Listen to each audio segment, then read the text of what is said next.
communities safer. The president is commuting the sentences of 1,500 individuals who were placed on home confinement during the COVID-19 pandemic and who have successfully reintegrated into their families and communities. He's also pardoning 39 individuals who were convicted of 9 non-violent crimes.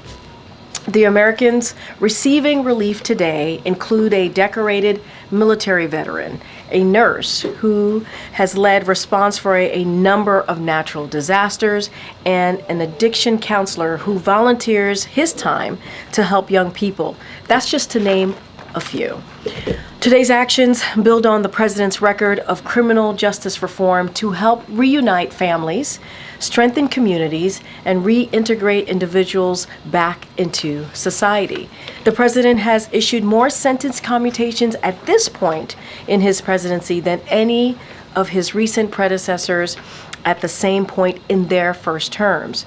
He's also the first president ever to issue categorical pardons to individuals convicted of simple use and possession of marijuana, and to former LGBTQI plus service members convicted because of their sexual orientation. As the president has said before, America was founded on the premise of second chances. For far too long, our criminal justice system has closed doors of opportunity for too many people who should have the chance to once again participate in daily life and contribute to their communities.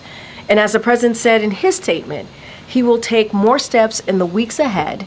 He and his team will continue reviewing clemency petitions to advance equal justice under the law, promote public safety, support rehab and reentry, and provide meaningful second chances. And with that, I have my colleague here from the National Security Council, Admiral Kirby, to talk about foreign policy news of the day.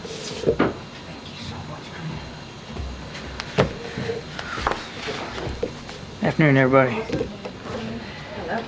Sorry? We're just saying hello, sir. All right. Look, as y'all know, National Security Advisor Jake Sullivan is in Israel today. He just wrapped up a full day of meetings, including one with Prime Minister Netanyahu. Jake's meeting with the Prime Minister focused on the progress we've made in the region. That means ensuring the Lebanon ceasefire continues to hold, that we continue to engage with all Syrian groups to establish a transition toward an independent and sovereign Syria, and most importantly, that we continue to make progress toward closing a hostage release and ceasefire deal in Gaza so that the hostages, including Americans, can be reunited with their families, so that civilians in Gaza can receive humanitarian assistance that they desperately still need, and so that this war can come to an end. Jake will now travel to Doha and to Cairo to continue these efforts. His travel, of course, coincides with that of Secretary Blinken, who is traveling to Jordan and Turkey, making clear our commitment to a Syrian-led transition process so that the Syrian people and their aspirations can be realized. The president is being regularly briefed on all these meetings and remains in close touch with his national security team as the situation in Syria continues to develop, and it does continue to develop. Tomorrow, he's going to speak virtually with his fellow G7 leaders. They will discuss a range of issues. Our shared support to Ukraine, which comes, of course, after the United States dispersed $20 billion to a new World Bank fund that will provide economic support for Ukraine as part of the $50 billion G7 Extraordinary Revenue Acceleration Loan effort. And that, of course, I think, as you all know, leverages income earned from frozen Russian sovereign assets and increasingly puts the cost of war on Russia with no burden to the taxpayer here in the United States. We're going to continue to explore ways to make maximum use of those assets, by the way. And I'd note that also today the president approved a new security assistance package for Ukraine that will provide them with additional air defense, artillery, drones, and armored vehicles. It's the 72nd such drawdown package announced by the United States, and as the president made clear, we're going to continue to provide additional packages right up to the end of this administration. I think G7 leaders can also be expected to discuss ongoing developments in the Middle East, of course, how we're helping Israel defend itself against active threats, and how we're all working towards that Syrian-led process we talked about.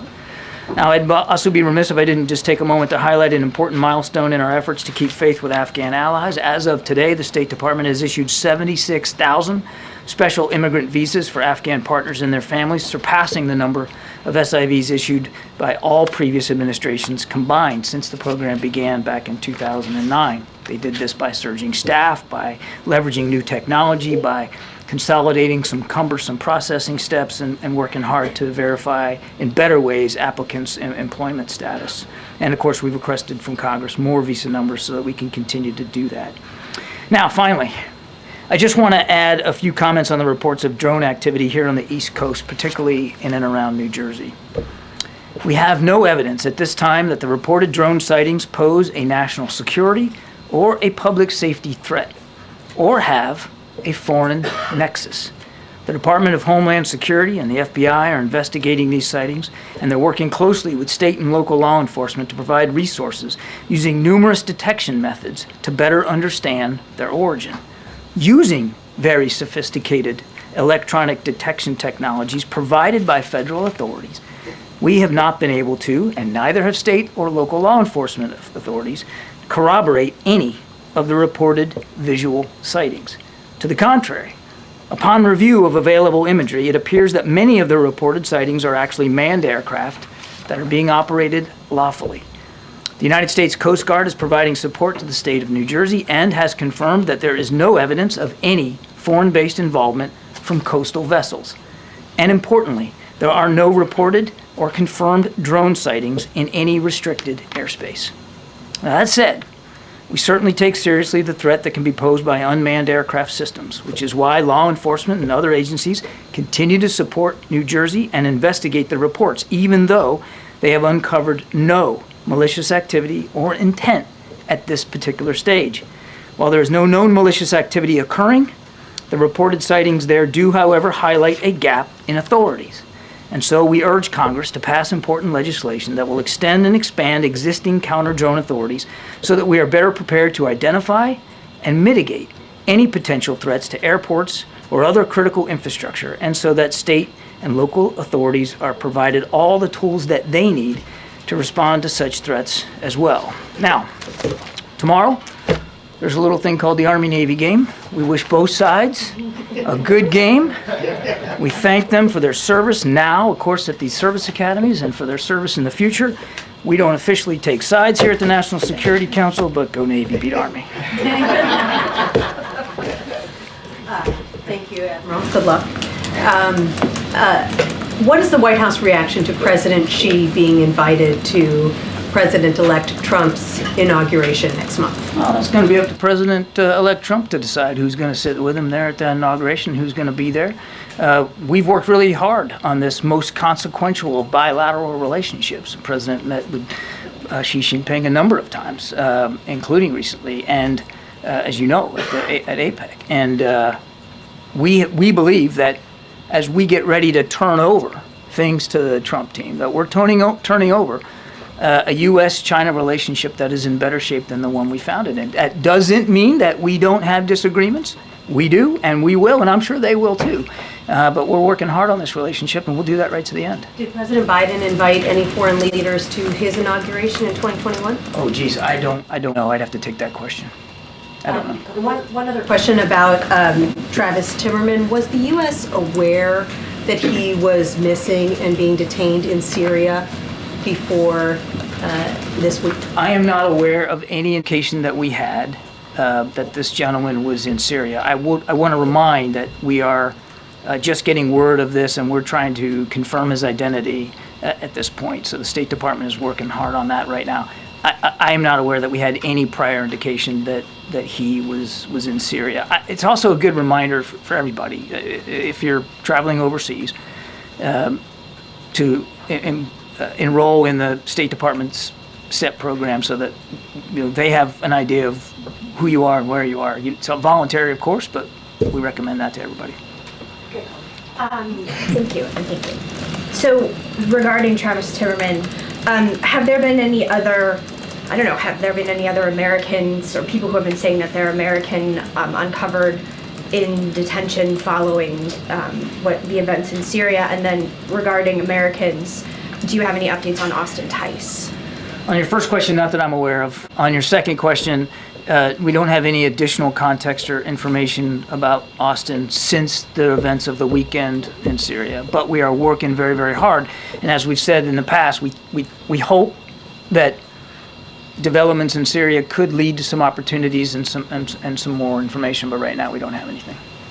Are you concerned that there isn't more information around Tice? There isn't more of an update, considering the fact that we're seeing these prisons sort of people released? Would you have expected to have more news about Austin Tice at this point? We're concerned about Mr. Tice. We're concerned about finding out more about him, where he is, his condition. We certainly, as the president said on Sunday, want to do everything we can to get him back with his family where he belongs. Would we like to have had more information in the last 48, 72 hours? You betcha. And we're working hard. We're in touch with interlocutors and counterparts in and outside Syria to try to get as much information as we can. But I don't have anything additional to report to you today. And just following up on the news that President-elect Trump's press secretary confirmed that she was invited. You yourself have talked about wanting a competitive relationship that doesn't have conflict, like you said, a better relationship now than 4 years ago with China. So what's your take? Was it a wise move? I'm not going to, it's not my place from the podium here to pass judgment on the invitations to the inauguration. That's really for the Trump transition team to speak to. Look, I would just again say this. It is without doubt the single most consequential bilateral relationship that the United States has in the world. And it is a relationship that is both fraught with peril and with opportunity. And when we get ready to turn over to the Trump team, we will make sure they are fully informed about everything President Biden has done, and he has done a lot, to get this relationship on a more stable footing. And it'll be up to them to determine to what degree they want to carry that forward. And if that means having a conversation with President Xi around the inauguration that President Trump wants to do, well, again, that's his prerogative. President-elect Trump President-elect Trump this morning also kind of dismissed a question about protecting Taiwan. Could you talk at all about conversations that the current Biden administration might be having with Taiwan in this moment, if there's more security concern with those friends and partners with an incoming Trump administration? I think Taiwanese leaders know very well where President Biden stands on our continued support to Taiwan self-defense. I think that they also clearly understand that we don't want to see any cross-strait tensions resolved through violence or force, and that we're committed to our obligations under the Taiwan Relations Act. So I'm not aware of any additional specific conversations that have happened in recent days, but I think it's pretty apparent to everybody, including the PRC and President Xi, where we stand on the issue of Taiwan self-defense. Good, Dan. Thanks, Karine. Thanks, Admiral. What's your response to President-elect Trump saying in his Time magazine interview that it was a foolish decision by the Biden administration to let Ukraine fire long-range missiles into Ukraine? Yeah, look, I'm not going to get into a back and forth with the president-elect and what he's saying in the media space. All I can do is reiterate what President Biden's policy and guidance has been, and that is to do everything we can, including today with this package that we're announcing, to make sure Ukraine can continue to defend itself, so that if and when this comes to some sort of negotiation, that President Zelensky is in the best possible position, that has the most leverage possible, that he has the most success on the battlefield that he can take into that negotiation. That has included additional policy guidance that President Biden issued not long ago to allow for some long-range missile systems to be used to help Ukraine defend itself across that border, and that policy still stands. Extending any congratulations to President-elect Trump on his second Time Person of the Year award. I actually didn't know that that had happened. I don't have anything more to say on that. Thank you, Karine. I want to go back to Austin Tice. Can you give us some information about the U.S. presence on the ground? Who's there to secure his release? Because it seems to be like it's a battle between journalists who are trying to reach to any American prisoners there. And this is what happened this morning. Let's not get ahead of where we are right now. Two things. One, U.S. military presence in Syria is predominantly in the east, and it's designed solely to help us with the counter-ISIS missions. And we're working with the Syrian Democratic Forces to that end. That's why they're there, and that's the only reason that they're there. We don't have enough information right now about Mr. Tice and his whereabouts and his condition to develop any kind of policy options in terms of getting him home. So let's just not get ahead of where we are right now. Right now, we're really trying, and we hope that developments in Syria will give us the opportunity to glean more information. Sorry, I just want to follow on this. So you're saying that there's no FBI agent, there is nobody from the hostage departments that the U.S. was dealing, who's on the ground now in Syria? Because I'm aware of the Hostage Aid. It's an organization that's trying to find all hostages all over, American hostages. They are on the ground. And there are journalists, including my station, who are actually the first station to reach Mr. Trevor this morning. The work that we're doing, the presence that we have in Syria is largely around counterterrorism missions. Again, I don't have policy options to speak to right now about finding and retrieving Mr. Tice. We just don't have enough information at this point. Okay, one more on Gaza, please. You have called on the Israelis many times from this podium to make sure they avoid civilian casualties and aid workers who've been working in Gaza. In the last week, every single day, there's at least 50 civilians have been killed, including entire families, and 34 aid workers. So is your message gone on deaf ears, or are you following up with what's happening there? How is civilians are being killed every single day, and we don't hear much about it? We talk to the Israelis almost every day about their operations and about how we want to see them be more careful and minimize civilian casualties. And my goodness, Jake Sullivan, our national security advisor, is in Israel today. And this very much was a part of the discussions he had with the Israeli national security team as well as the prime minister. He brought it up today. Secretary Blinken is in the region. I have no doubt that he'll be bringing it up as well. Yeah, Patsy. Thank you, Karine. John, two questions. One on Afghanistan. If you have any thoughts on the death of the Taliban minister Khalil Rahman Haqqani in a suicide bombing claimed by a regional Islamic State affiliate? I think, look, we're just getting information about this. I think it's a little too soon for me to make a comment. The only thing I would say is that we recognize, and we said so at the time, that there was still an ISIS threat inside Afghanistan, and clearly they have set their sights on the Taliban, but I don't really have anything more to say on that. Is there anything in terms of U.S. over-horizon capability? Can you comment on that in terms of how this kind of suicide bombing? We maintain and have improved since our withdrawal from Afghanistan the ability to conduct over-the-horizon counterterrorism operations anywhere in the world, and we've proven our ability to do that, including in places like Afghanistan since we left. One on Venezuela, if you don't mind, John. So Argentina is accusing Venezuela of continually harassing members of the opposition that's sheltering in their diplomatic compound in Caracas. Do you have any comments on that? Let me get back to you on that one. Yeah, John, thanks so much. On Syria again, what is the United States doing to ensure that there are no clashes between the Turkey-backed SNA and the U.S.-allied Kurdish militia there? Yeah. And then I'll get one more. One of the things we want to make sure is that the Syrian Democratic Forces stay partnered with us on counter-ISIS missions. And we have seen in the past where certain parts of the SDF, if they perceived other threats and challenges, they've in the past they've kind of moved off that mission, and we don't want to see that happen. So we're in very close touch with our SDF partners to try to maintain that focus on counter-ISIS missions, and we are just as importantly in touch with our Turkish counterparts, including Secretary Blinken, to make sure that we understand what they're trying to do, and that we both take steps that help preserve the effectiveness of the counter-ISIS mission, and that it's not diminished in any way. Okay. I mean, the relationship with the Turks hasn't been the best. So how do you hope to ensure that this message gets through and is respected? By being there and talking to them, which is what we're doing today. Okay. And then just one more on Syria, or rather on Austin Tice. There have been scattered reports that he could be in Iran. Can you say anything to that? I can't. As I said, and it's an honest answer, we just don't have enough context right now to make a judgment about his whereabouts or his condition, and that's why we're working so hard. And we are, as we speak, you and me today, we are asking those questions, and we hope that what happened in Syria over the weekend may give us an opportunity to learn more. Are you directly in touch with the Iranians about this at all? We have been in touch. I'll just say this.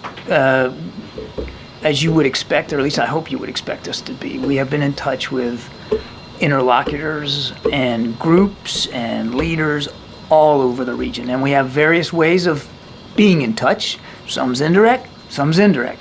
But I think it's safe for you to assume that given the events over the weekend, it's a full court press to see what we can do to find out more about Austin Tyson. That includes having a whole heck of a lot of conversations with a lot of different folks. Okay, and then just one more quickly on Gaza. So Jake said he thinks the ceasefire deal may be near. We've obviously heard that before. And Jake said we've heard that before, and we haven't always been able to get it across the finish line. We're being pragmatic about this. I know, but I mean, what how are the circumstances different now? What dynamics could be different that would actually make a deal happen? That's a great question. I think if you're Hamas right now, which is still fairly a rudderless organization, and you look at the world today, the options aren't good. Your military capabilities have been all but decimated. Your main leader is gone. The leader of your buddy Hezbollah, he's gone. Nasrallah is gone. Hezbollah is now in a ceasefire arrangement, which is still holding with Israel. And Iran is not coming to the rescue. There is no cavalry for Hamas right now. So this is the time, and I think that's what Jake was alluding to. There has been an awful lot of pressure put on anybody who is supporting Hamas. And now, given where they are, and how weakened they are, this is the moment to make this deal, and that's why I think Jake believes that we're getting close. I mean, this is a great opportunity right now to do it. Thank you, Karine. Just to follow on Gaza, in those comments in Jerusalem earlier today, Jake Sullivan said that the posture of both Prime Minister Netanyahu to do a deal and the posture of Hamas at the negotiating table in the wake of the ceasefire between Israel and Lebanon had changed favorably toward a deal. I'm just wondering if you could elaborate a little bit more on that dynamic and what he's referencing. Well, it's kind of my answer to Andrea. I mean, the situation for Hamas has radically changed, particularly because of what's happened. And I would add, one thing I didn't add was events in Syria, because now Assad's gone.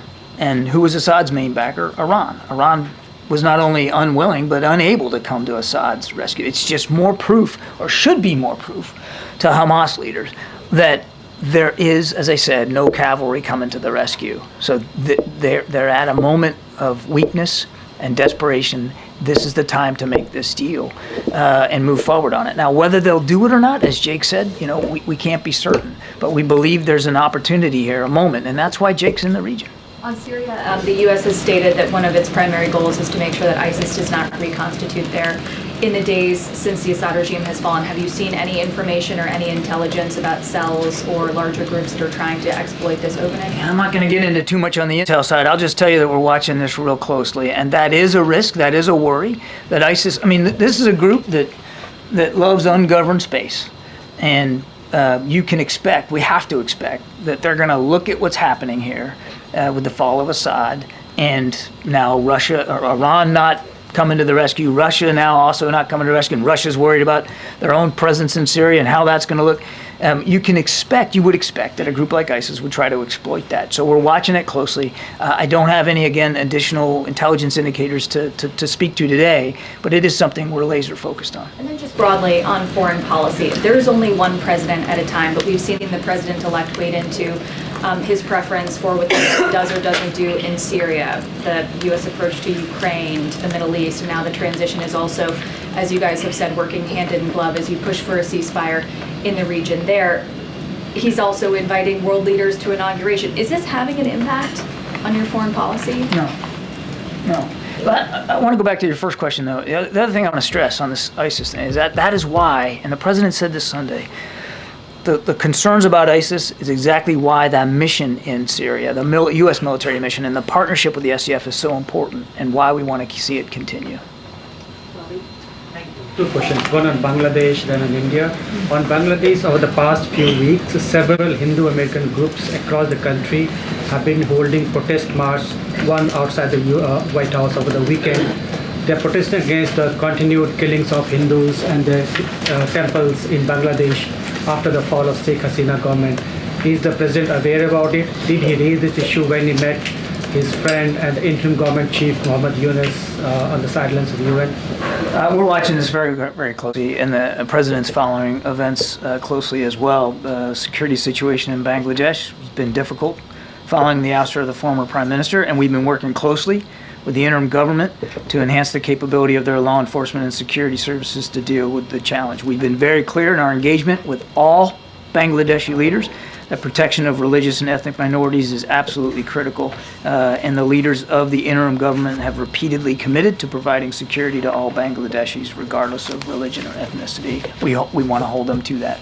And on India, as the president concludes his 4-year term, what do you think are the key achievements of India-US relationship? The president is very proud of the way in which our bilateral relationship with India has transformed during his administration. I mean, we've elevated the Quad now, the Indo-Pacific Quad. I don't know how many meetings he's had now inside the Quad and bilaterally with the Prime Minister. There's an awful lot in our relationship that has improved military-to-military communication and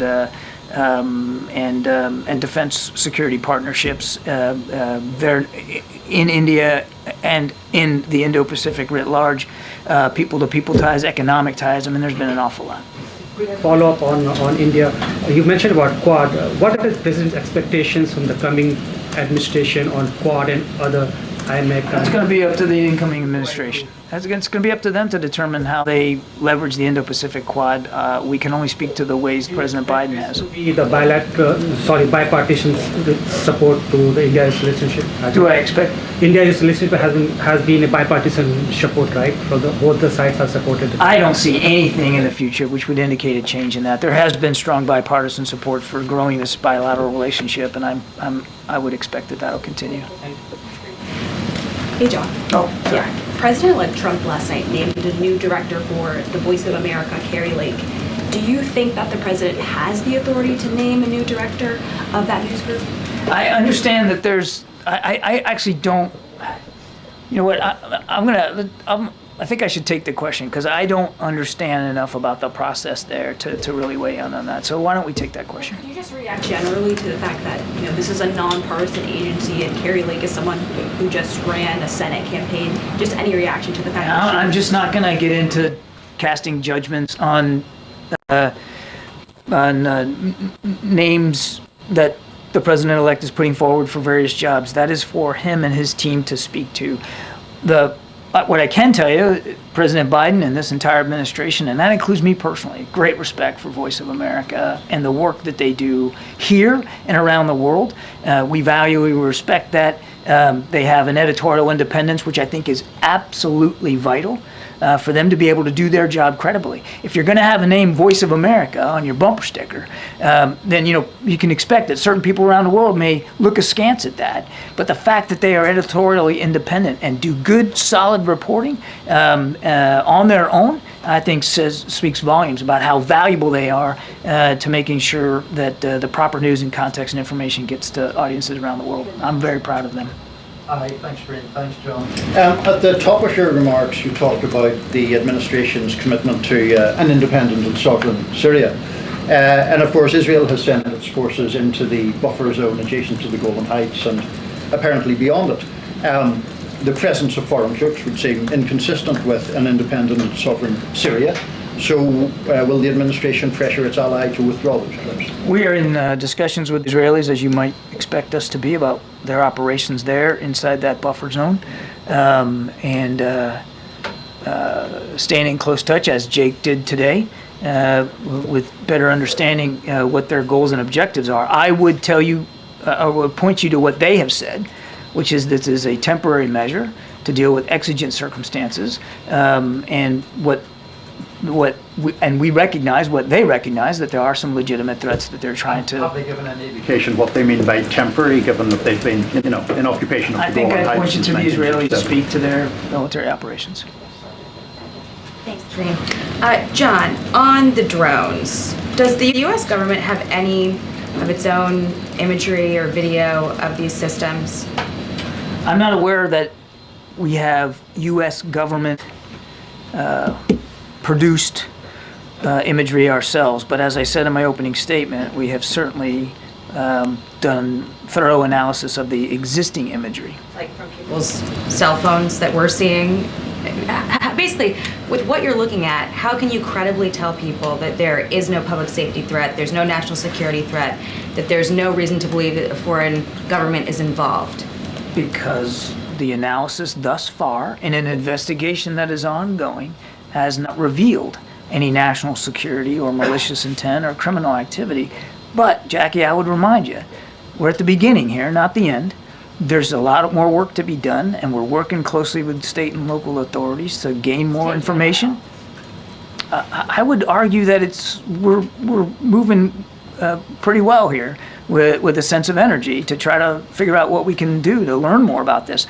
We're still in the middle of an ongoing investigation, and I'm up here explaining to you and let you know what we know so far, what we believe so far. If information comes to light that changes that characterization, then my goodness, we'll be the first ones to let you know. But right now, there's just no indication that this is some sort of foreign malign activity or, in fact, even criminal. Well, what I don't understand is, this has been happening since late November. I don't know that the law enforcement officials or residents in New York and New Jersey, or even the Democratic senators who wrote to Director Ray Mayorkas and the FAA administrator today would think that this has been handled with a sense of urgency. But that being said, has the President or the Secretary of Defense issued any guidance to NORTHCOM or military installations to act on these systems if they're deemed to be a threat in any way? And what's the benchmark for that determination? So two thoughts. First of all, you're right, late November. It is now, the 12th of December. So I think it shows that we're moving on with this, and we're going to stay on it. So I want to disabuse you of any notion that we're not taking this seriously, because we are. I can also tell you that if the President, as Commander-in-Chief, believed, based on the information that he'd been given, that there was a national security threat at play here, or even a public safety threat at play here, he would issue the appropriate directives to not only law enforcement, but perhaps even the military if that was needed. I want to go back to something I said at the top. There has been no evidence of any of this activity in or near restricted spaces. That's not what the senators said in the letter. They said, in fact, that they've been observed maneuvering their critical infrastructure, sensitive locations, including reservoirs and military installations, and cited a concern from law enforcement about public safety threats because a medevac helicopter was prevented from transporting a seriously injured patient for care because of the presence of these drones. I stand by my opening statement. Can you make that make more sense? Because I think people in New York and New Jersey see drones the size of an SUV over their house every night and think that that doesn't make any sense. Certainly I understand why people would be looking at this and being concerned about it.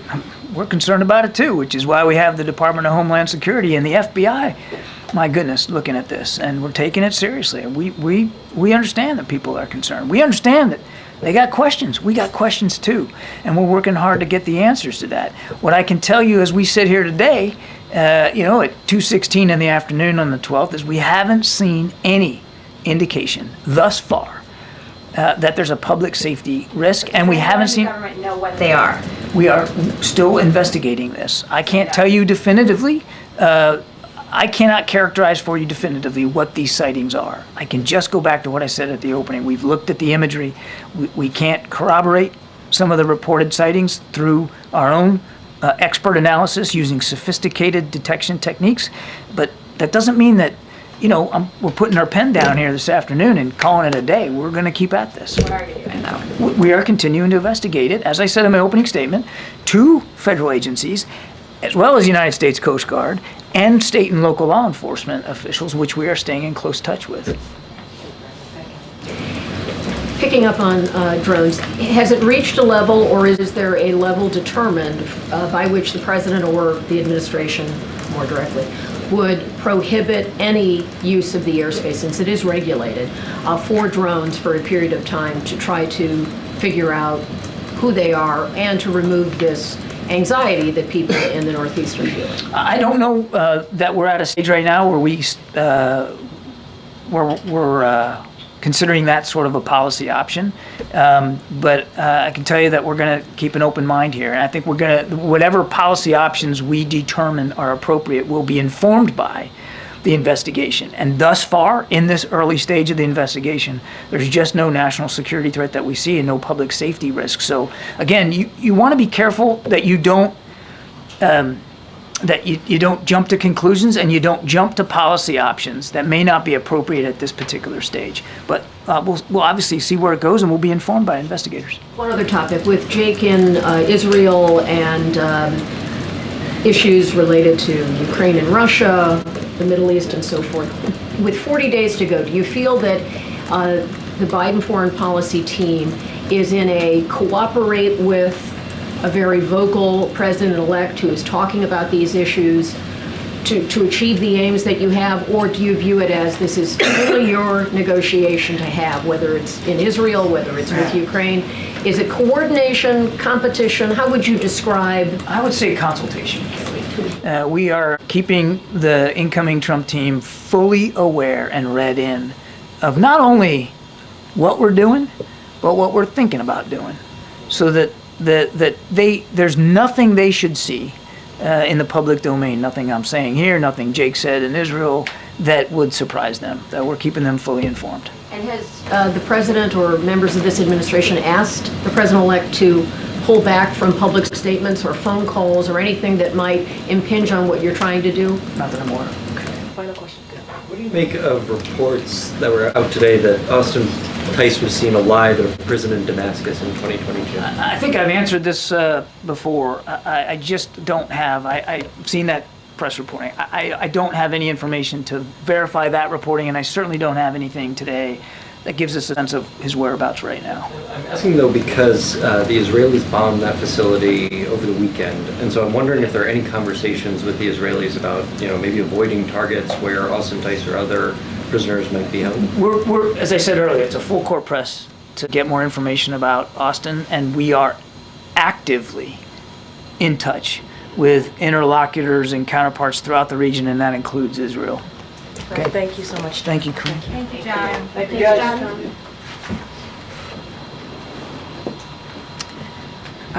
Before we continue, I was asked by one of my colleagues to flag Rodney's sweater. The amazing Christmas gear you got going on, sir, and the tie and all of it looks good. Thank you. And I hear that this is a normal thing during this season. Yeah. Okay. All right. This is why he's behind the camera. he's like, no, I meant that nicely. She's right. I meant that really nicely. He's like, please don't talk to me. That's what I meant. I meant don't talk to me. For me to go. I appreciate you, Rodney. Thank you for what you do.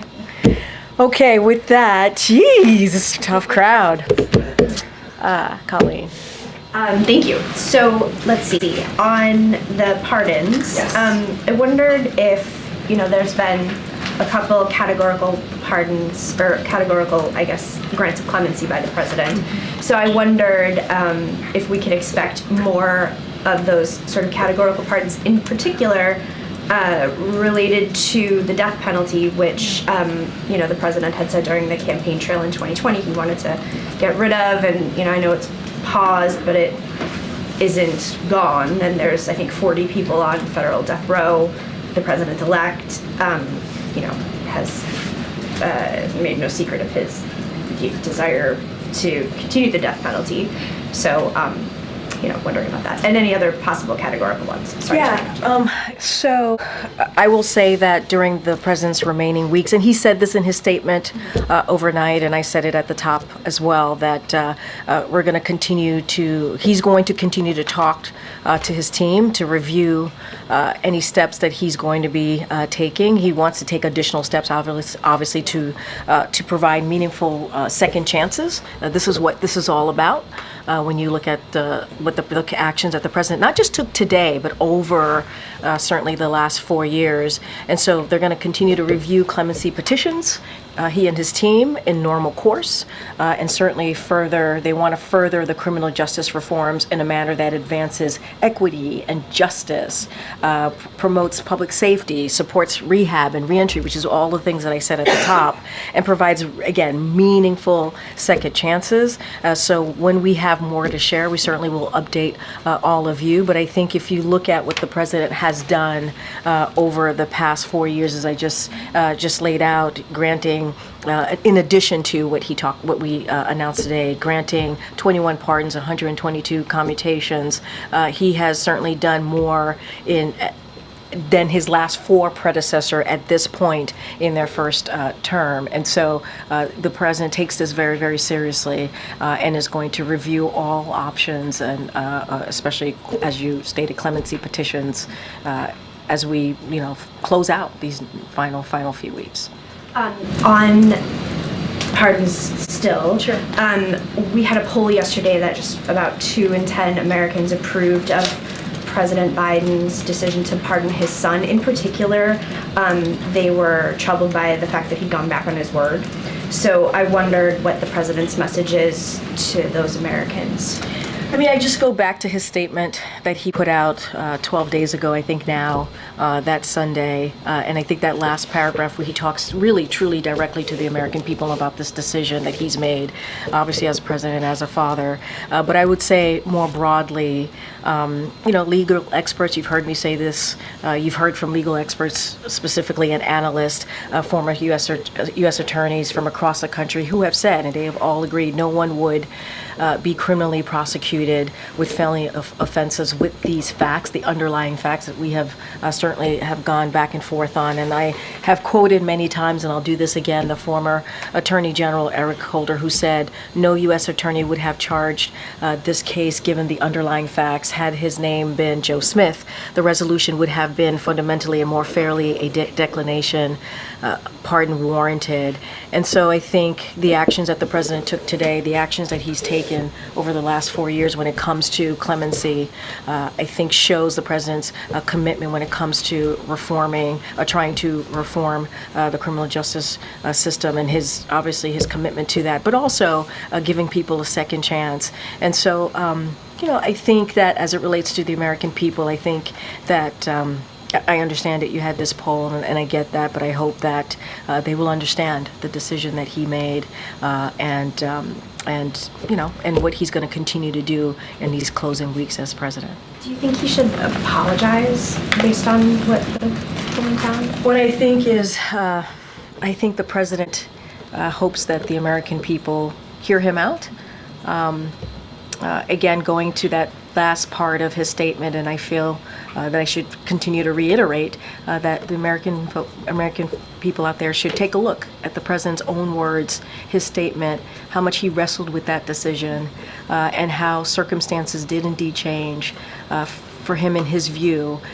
And I quoted many times what Congressman Clyburn said when he spoke to the president 2 weeks prior, how the president was indeed reticent in making this decision. And when he saw that Republicans weren't going to let up, and we talked about the recently announced Trump appointees for law enforcement who have said themselves that they were going to seek retribution, and there was no reason to not take them by their word. The sentencing was coming up. All of these pieces certainly led to circumstances changing, and so he made a very difficult decision. And I just hope that in due time, the American people will see why he made this decision to move forward. In the meantime, I think this announcement, the statement from the president, this announcement today that we're making, nearly 1,500 people getting their commutation.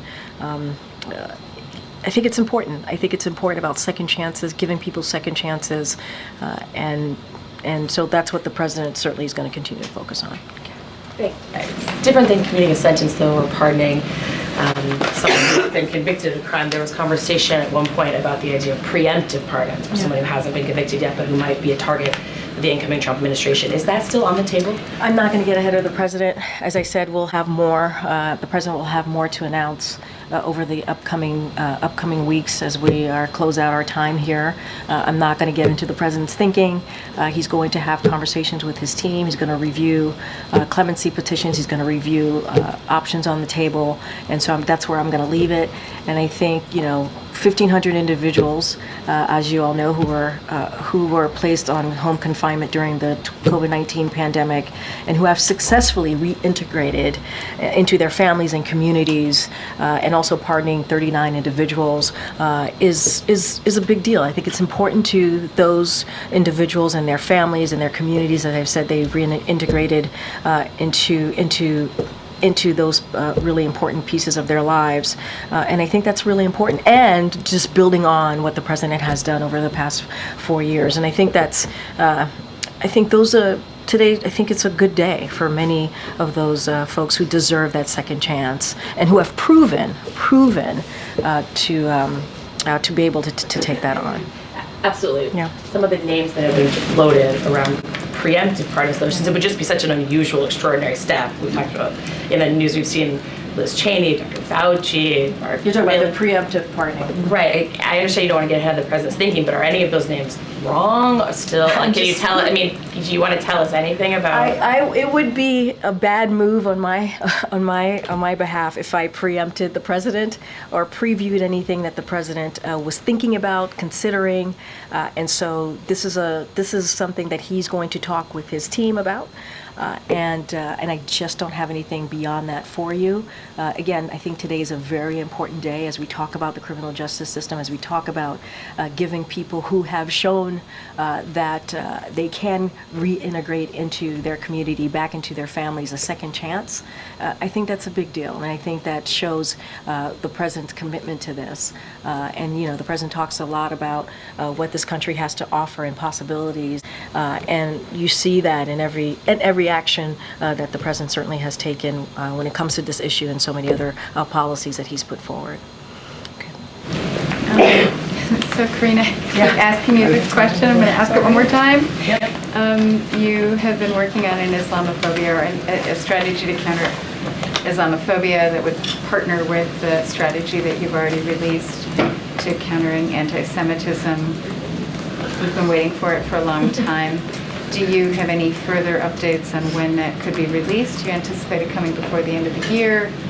I would say stay tuned. This is obviously something that we're very committed to when it comes to protecting communities across this country.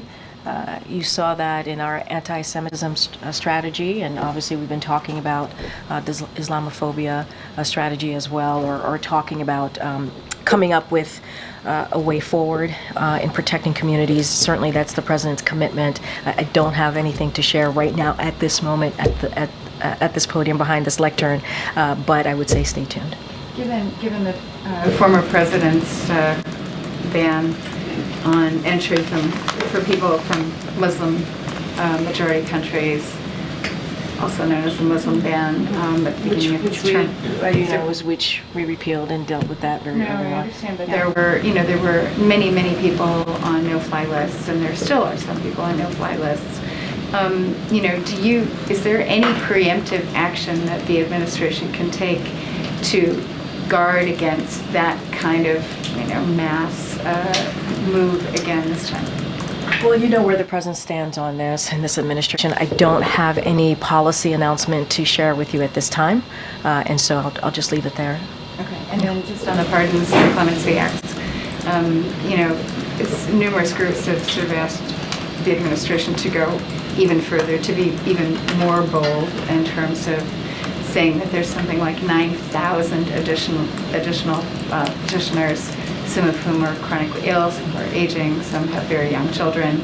I know that you are still reviewing these things, but can you say something about the scale? I mean, is this the sort of is this the big move that we're going to see, and then we'll see sort of individual pardons coming forward, or will there, do you anticipate that there could be another larger scale move? I'm not going to get into the strategy. I'm not going to get into numbers. I'm not going to get into what the president is currently thinking through. Not something that I'm going to do from here. But I don't want people to forget, and I said this at the top, and I just want to reiterate, we're talking about Americans who receiving relief, who are decorated military veterans, a nurse who has led response for a number of natural disasters, and an addiction counselor who volunteers his time to help young people. And that's just naming a few.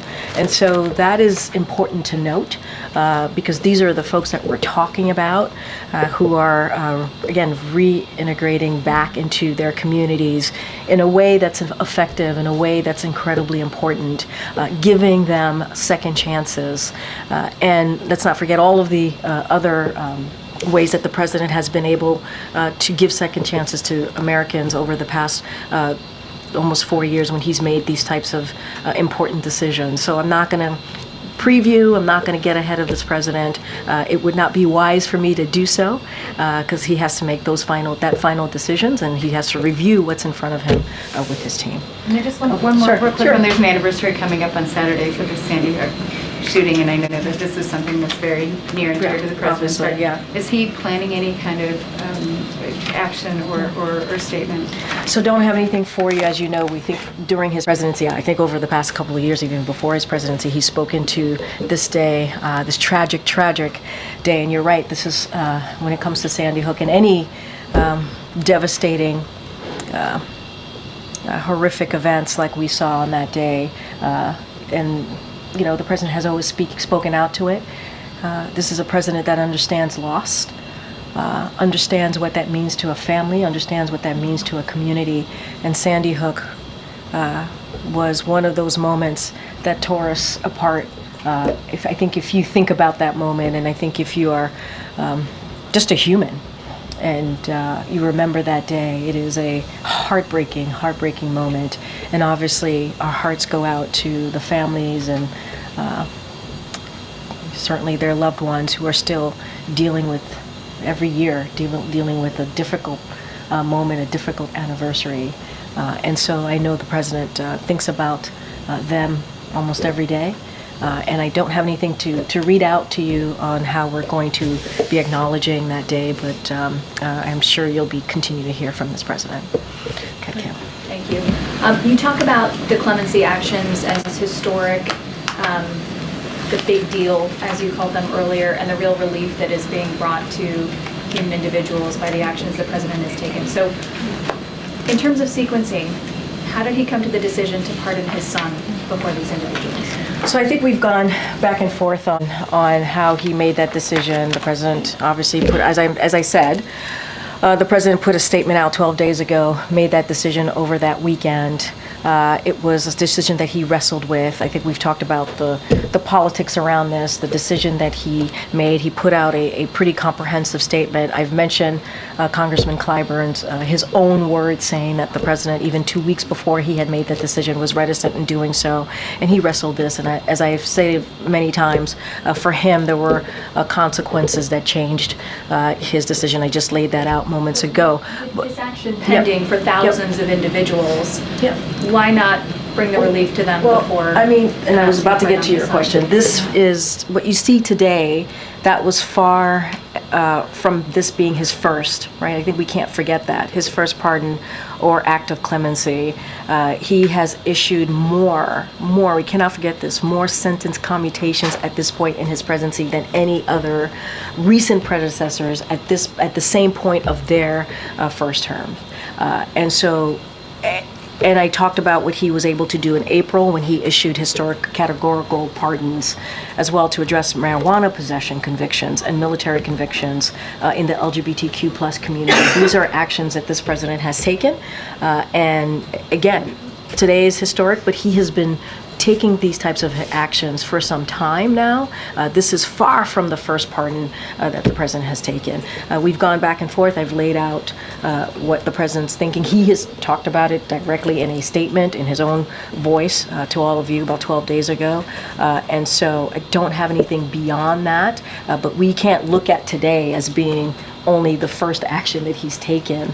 He's taken many actions to try and deal with giving an opportunity to people who have shown that they deserve a second chance, giving them opportunity to have that second chance. Anita Dunn, who was for a very long time the senior-most communications aide here at the White House, has been very critical of the president's decision to pardon his son. She called it extraordinarily bad timing. She said it was clear that the White House was not part of this process. and she called the president's rationale an attack on the judicial system. She goes, "The argument is one that I think many observers are concerned about. A president who ran to restore the rule of law, who has upheld the rule of law, who has really defended the rule of law," kind of saying, well, maybe not right now. How would you respond to that? I will respond in this way. She also agreed that Hunter Biden, and I quote, absolutely deserved a pardon. The deserved a pardon is her own words. So she supported that action. And I don't want to take away the record that the president has made on providing the most individual commutations in a single day, and I think that matters. And he'll certainly have more news to share in this area, in the clemency space, obviously, in the near future, and we'll have more to share and certainly more to speak to. Was she right that the White House was boxed out of the process? What I can say is that I would obviously continue to refer you to the president's statement 12 days ago. He laid out his thought process, I think, in a very comprehensive way. We've gone back and forth here about how the circumstances had changed, but let's not forget that she also said that Hunter Biden absolutely deserved a pardon, and I think that matters as well. Okay. Thanks, Karine. What was President Biden's reaction to FBI Director Christopher Wray's decision to step down? Well, I will say is that the president certainly appreciates the service of Christopher Wray, the FBI Director, and all that he has done in his role. I don't have anything more to say beyond that. Certainly, he wishes the FBI Director well. Was the president disappointed that Wray is not going to be serving his full tenure term? I don't have anything else to share besides the service that the FBI Director has been able to provide, and he respects his service, and I don't have anything beyond that. Has President Biden spoken to FBI Director Wray since the director made that announcement, or was the White House given a heads up about the decision? I would say that I don't have anything to share of a conversation between the FBI Director and the President since this decision was made, but the President is grateful for the Director's service to our country, and I just don't have anything else beyond that to share. Can you, given the breadth of the pardons, can you describe a little bit about the president's process? Did he read into the individual cases? Did he accept a list from those who were working on this on his behalf? How much did he personally dive into particular stories? And did he decline on any of the ones brought to him for this time, or was it sort of a big package presented to the president? So I'm not going to go into step by step of this process. What I can say is this is a president who certainly takes this very seriously, understands the importance of when an individual is able to show that they can reconnect with their community, reconnect with their family, be part of a community in a way that I just laid out. When you think about military veteran, we think about a nurse that's been very helpful in disaster response. He takes that all into account. He wants to make sure that that there are specific criteria that are made, if you will. In this case, the Bureau of Prisons obviously was very involved in looking at. When I say very involved, when they made the decision on the home confinement of these folks, and so obviously that is a big part of it too. And look, they've all just demonstrated good behavior. Have shown that incarceration and at-home confinement has been successful in their rehabilitation. And those are all important criteria to look at. But this is something, obviously, his team reviews. It's presented to the president. He makes this decision on how to move forward. I'm not going to get into the nitty-gritty, but these are important facts that I just laid out to certainly look at when you think about getting back into the community and showing that it is meaningful to get that second chance because what these individuals have been able to do. Got Annie. Thanks, Karine. On the pardons today, can you say whether the president has signed all of the paperwork and it's completely finalized, the signature on it? Well, my assumption is that this is ready to go since we made the announcement, and that we've announced it obviously overnight. And so this is ready to go and we're moving forward. We wouldn't have made this announcement if we weren't. And so that's what I could speak to. This is something that the president has decided on, and we're taking certainly the steps to make this happen. And would you be able to say sort of precisely when he signed it? Or maybe sort of I don't have specifics on signature, when it was signed, how the process even works. I know that we just made an announcement, obviously, overnight on this really, this granting clemency of nearly 1,500 people. I think that's a big deal. 39 individuals were certainly pardoned, who were convicted of nonviolent crimes. And I think this is important to just not forget, but I don't have the specifics of the process or how it works. But obviously it's out there and we're moving forward with it. And then one other thing, you had been asked several times about whether Hunter Biden would receive a pardon and responded to that question. Yeah. In that vein, can you tell me whether the president is considering a pardon for his son, James Biden? Look, what I can speak to is the president made that decision, right, about Hunter Biden. He put it in his own words. I don't have anything to share beyond that. What I can say is not that I'm aware of, but I just don't have anything else beyond that. And the president certainly is going to, more broadly speaking, as we move forward to the next couple of weeks, he obviously is going to review with his team about other clemency decisions, and they're taking additional steps. And so that's what I can speak to at this time. Okay. Thank you. During the past clemency actions you were talking about, it seemed like most of the time the recipients were nonviolent, drug offenders, low-level drug crimes. There were a couple recipients here, though.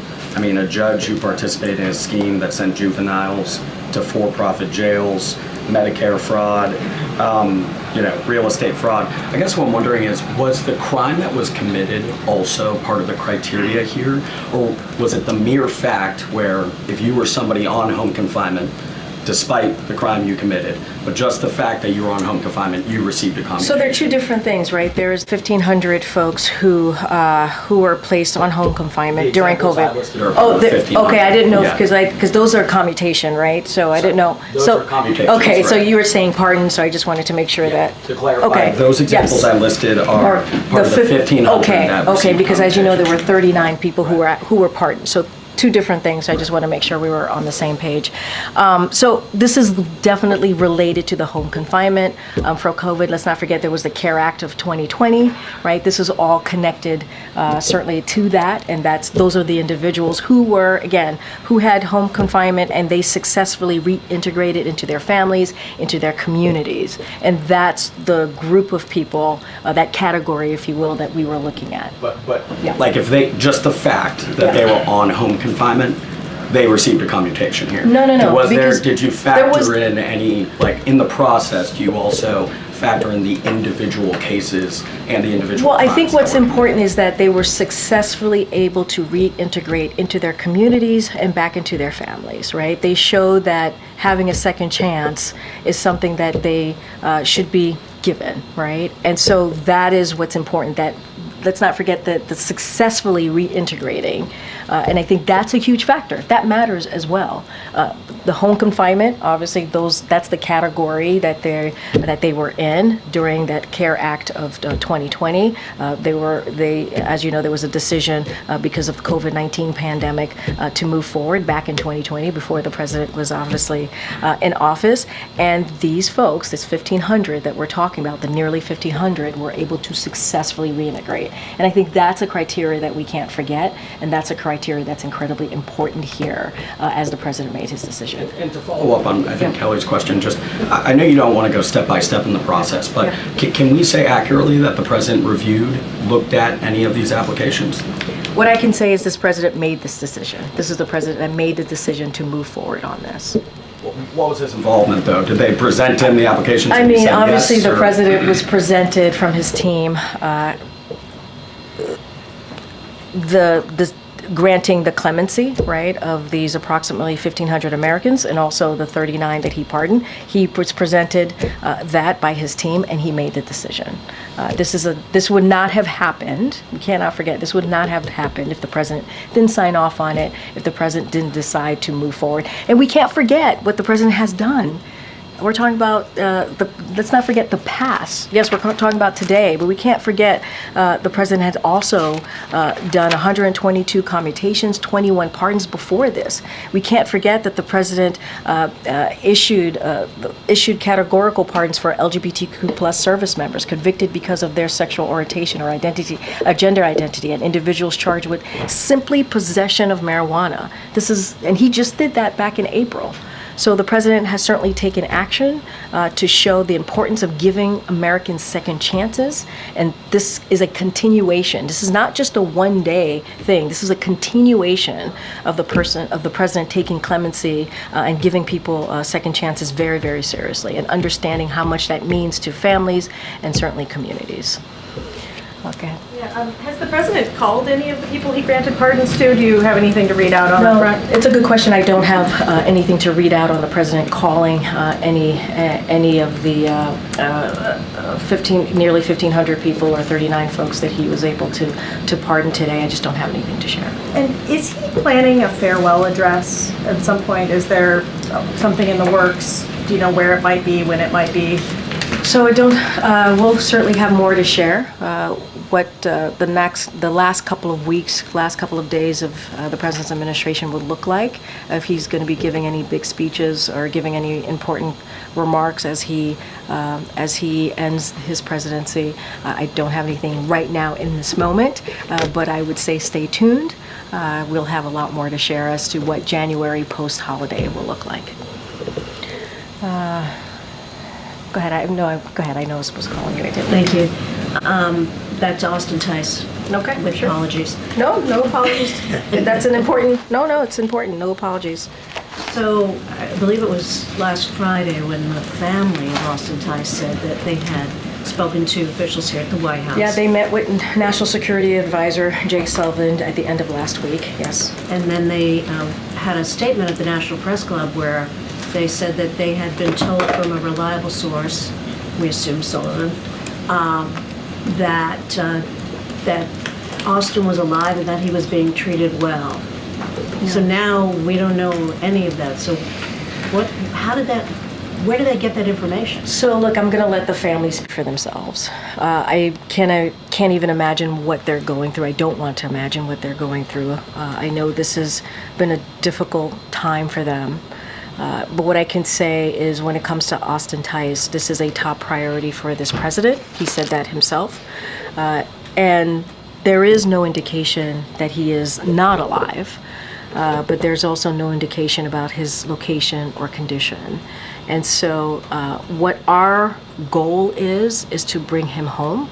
And so we hope certainly that he is alive, and as we have stated many times before, we are talking through this with the Turks, and we want to do everything that we can to bring him home. It is a top priority for this president and this administration, and that's how we're going to continue to move forward on this. All right, everybody. Will there be further meetings between now and the end of this? Well, as you know, this administration, including the National Security Advisor, Jake Sullivan, has met with many family members of Americans who are wrongfully detained, held hostage. That is something, and also the president has done this as well. National Security Advisor, as I just mentioned, just met with Austin Tice's family just this past week, and so we're going to continue to certainly stay engaged and in touch. I don't have any meetings to preview for you at this time, but we've been pretty consistent in staying in touch with these families. Again, our hearts go out to them. Our hearts go out to them as they are dealing with an incredibly, incredibly difficult time. All right, thanks everybody. Thank you.